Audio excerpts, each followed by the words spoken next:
Alors nous sommes en train justement de parler des 7 principes pour reconnaître, pour jouir du territoire de faveur. Nous avons dit que le premier principe, c'est d'honorer nos sources. Le deuxième principe, c'est vraiment de nous soumettre à nos responsables, à nos autorités. Le troisième principe, c'est quoi?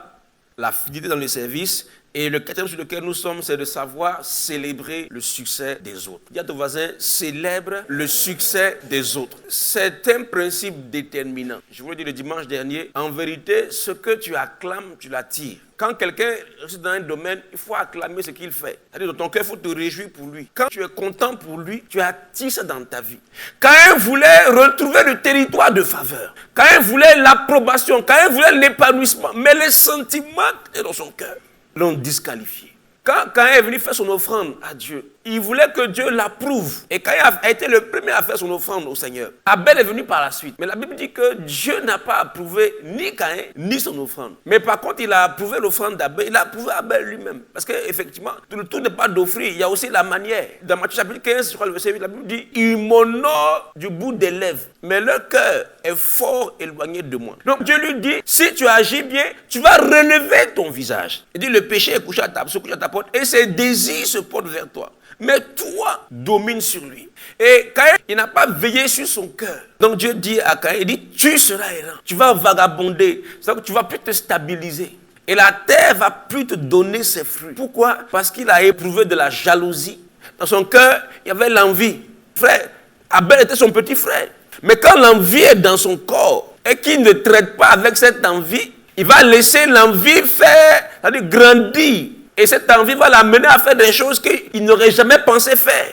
Proverbe 4, verset 23, il dit, garde ton cœur plus que toute autre chose, car de lui viennent les sources de la vie. C'est-à-dire, ce qui se passe à l'intérieur de toi est beaucoup plus important que ce qui se passe à l'extérieur.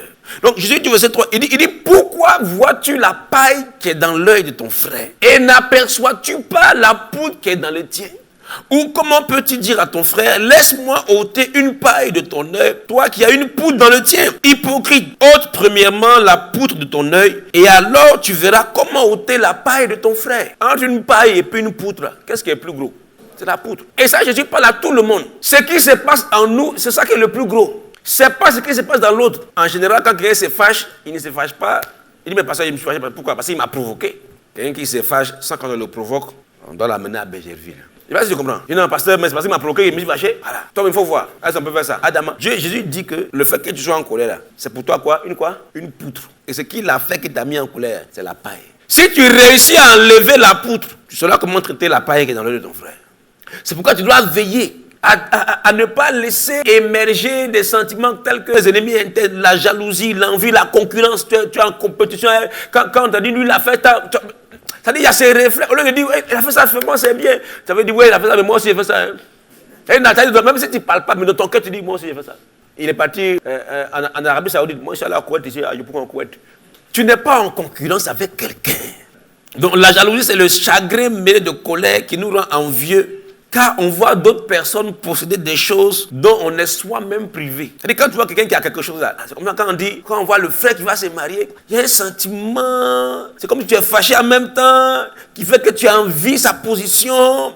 Parce que tu vois quelqu'un qui a des choses que toi-même tu n'as pas, ou que tu voudrais posséder. L'envie est trop dangereuse. Qui a une fois eu Carrie dans sa vie? Carrie dentaire. Proverbe 14, verset 30. Un cœur calme est la vie du corps. Mais l'envie, là c'est pas dans les dents, hein.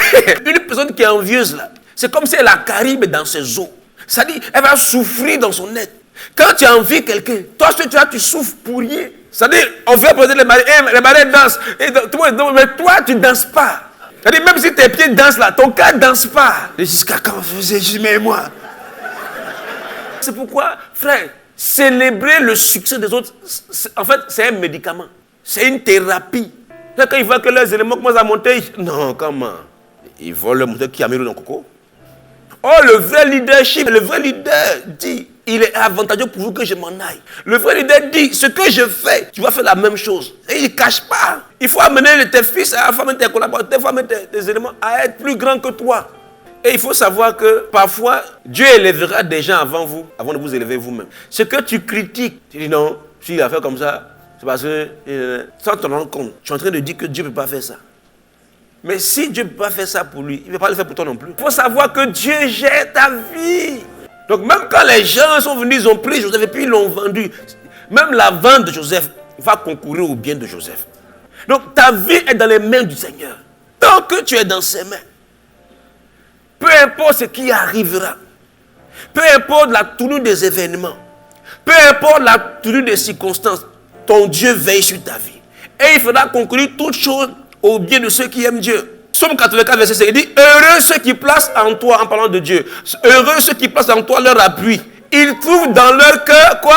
Des chemins tout tracés. Ça veut dire que ton futur, là, c'est pas à l'extérieur, c'est en toi. Quand tu commences à envier quelqu'un, ou même à jalouser une personne, tu vas avoir tendance à faire comme elle, à la copier. Ne copie pas les gens. On n'a pas besoin de la copie. Pour certains types de documents, pour certaines positions, on ne veut pas la photocopie, on veut l'original. Frère, tu es l'original. Tu es l'original de Dieu. Si quelqu'un fait quelque chose de bien, apprends de lui, ajoute à ton expérience, mais ne deviens pas lui. Un enfant qui ressemble à son père. Mais quand il n'est pas totalement son père. Ton territoire, c'est ton territoire.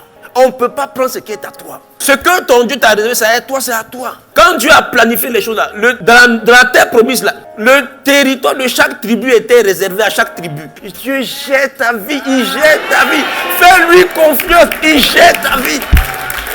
Toi, tu as dit, Seigneur, j'ai 30 ans, j'ai 35 ans, j'ai 40 ans, Seigneur. Marie, ne fais pas, Seigneur, il y a la ménopause, Seigneur, c'est. Tu paniques pourquoi?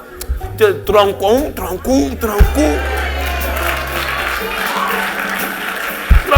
Il gère ta vie.